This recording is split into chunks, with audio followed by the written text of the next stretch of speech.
தோன்றும் போது மரம் ஒன்று உண்டு, பகை வந்த போது துணை ஒன்று உண்டு, இருள் வந்த போது விளக்கொன்று உண்டு, எதிர்காலம் ஒன்று எல்லோருக்கும் உண்டு.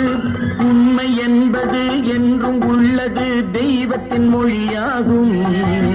நன்மை என்பது நாளை வருவது, நம்பிக்கை ஒளியாகும். புத்தன், இயேசு, காந்தி பிறந்தது பூமியில் எதற்காக?